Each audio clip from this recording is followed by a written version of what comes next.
La muerte tiene tantas formas de sorprendernos que a veces puede ser algo absurdo.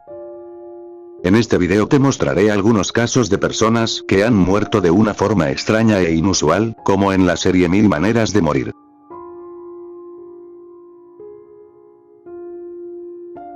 El primer caso es el del marinero John Kendrick. John Kendrick fue un marino estadounidense que participó en independencia americana y en la exploración y comercio en el Pacífico.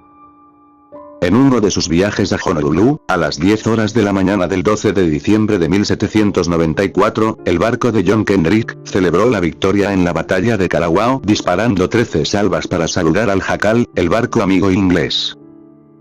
Este respondió con salvas también, pero desgraciadamente una de ellas llevaba munición real, que explotó en el Washington, matando al capitán Kendrick, y a otros miembros de su tripulación. Los muertos fueron enterrados en una playa próxima, entre palmeras.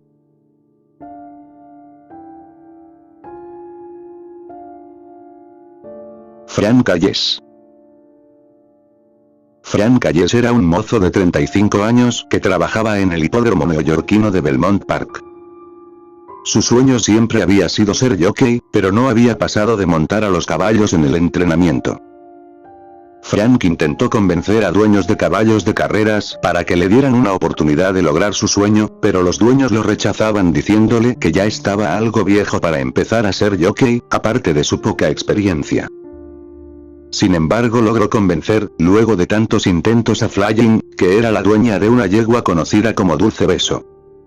La señorita Flying pensó que, de todas maneras, su yegua tenía pocas posibilidades de ganar la competencia, así que no le importaba que un jockey de poca experiencia montara a su yegua. 2 semanas antes de la competencia, Frank se sometió a un estricto entrenamiento y dieta. Finalmente, el día de la competencia, Frank y la yegua Dulce Beso, sorprendentemente, iban a la cabeza. Su duro entrenamiento resultó, y aunque nadie apostaba por él, sorprendió a todo el público. La dueña de la yegua estaba muy emocionada y no podía creer que un jockey inexperto estuviera a la cabeza de la competencia. Finalmente, Frank y la yegua ganaron la competencia.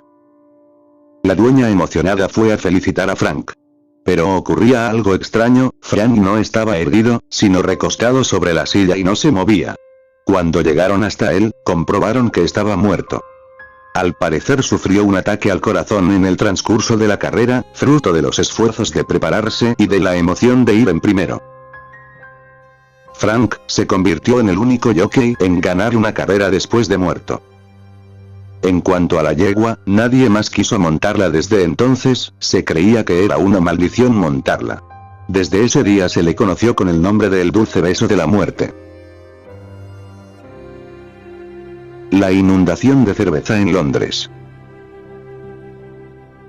Todo empezó un día de otoño de 1814, en una fiesta en la cervecería Meux Horse Shoe, donde se celebraba la construcción del gigantesco tanque, 7 metros de alto y 20 metros de diámetro. De hecho, la fiesta se celebró dentro del propio tanque con 200 invitados, superando así los 100 invitados que había conseguido meter en el tanque una cervecería rival. Tras la cena, los trabajadores empezaron a llenar el tanque hasta su límite, inadvertidos de que uno de los aros estaba defectuoso.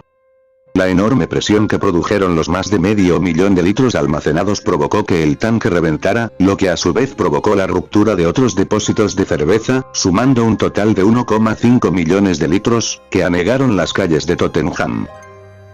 Varios edificios se derribaron mientras la gente se ahogaba en los sótanos inundados de cerveza. Los equipos de rescate tardaron en llegar al lago de cerveza negra, en tanto masas de ingleses borrachos anegaban las calles. Cuando por fin lo consiguieron, los heridos que llegaron al hospital olían tanto a cerveza que los otros internos creyeron que estaban regalando cerveza a los recién llegados y no a ellos, iniciando un motín hospitalario que aumentó aún más el número de heridos.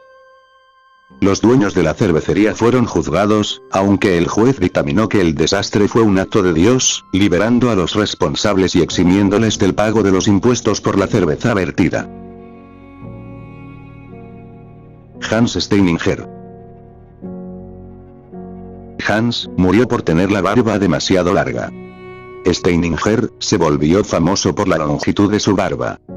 sus contemporáneos la llegaron a considerar como más larga del mundo, ya que en la década de 1560 llegó a medir cerca de 1,5 metros, es decir, prácticamente le llegaba al suelo.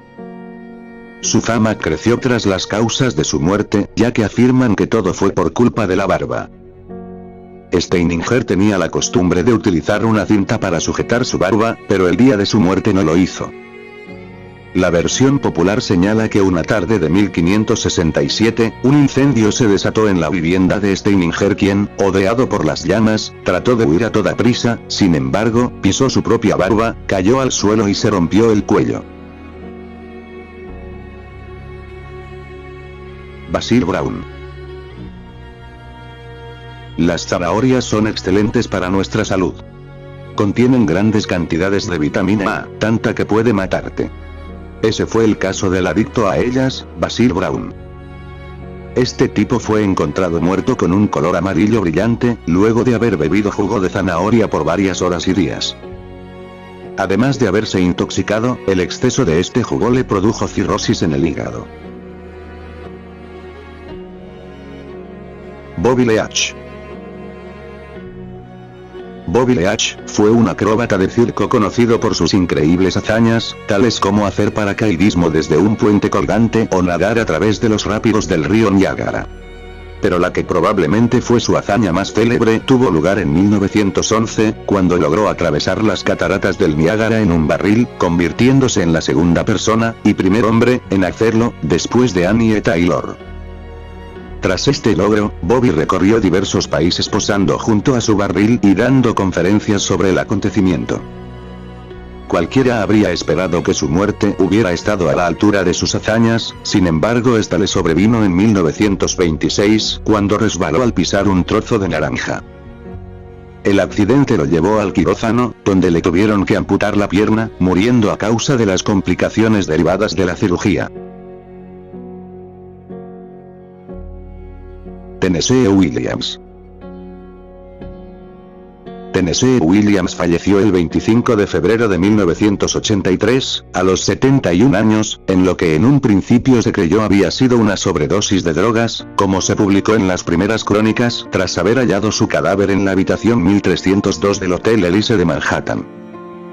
Sin embargo, su fallecimiento podría haber protagonizado un capítulo de la serie Mil Maneras de Morir, ya que su muerte fue curiosa.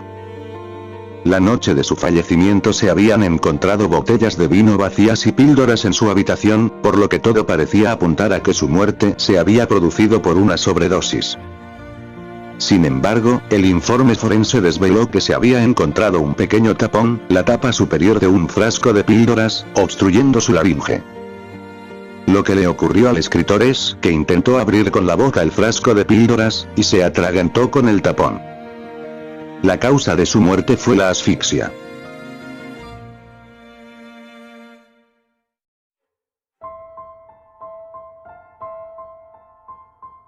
Este suceso ocurrió en Pensilvania, Estados Unidos, donde una mujer identificada como Wendy Thomas, de 44 años, asesinó a su novio, Keanu Butler, al sentarse sobre su pecho y cabeza. El hecho habría comenzado con una pelea en donde la mujer lo atacó con un cuchillo, lo golpeó con la pata de una mesa y luego se sentó sobre él. La mujer pesaba más de 130 kilos y él 54, hizo que él se asfixiase y finalmente muriese. Fue ella misma quien, tras percatarse de que él no respiraba, decidió llamar a la policía. Ella le dijo a los investigadores que asfixió a Butler con el peso de su cuerpo y que lo cortó en la mano con un cuchillo y lo golpeó con la pata de una mesa. Una autopsia dictaminó que la muerte de Butler fue un homicidio causado por insuficiencia respiratoria secundaria a un traumatismo contundente en el cuello y compresión torácica, por un traumatismo contundente en la cabeza, según una declaración. Thomas llamó al 911 después del altercado y le dijo a la policía que ella había matado a Butler. Su cuerpo fue encontrado en el piso de la sala del apartamento de la pareja. Thomas confesó el crimen, sin embargo la defensa alega que el aplastarlo no fue intencional, pues la mujer se habría desmayado por el exceso de alcohol.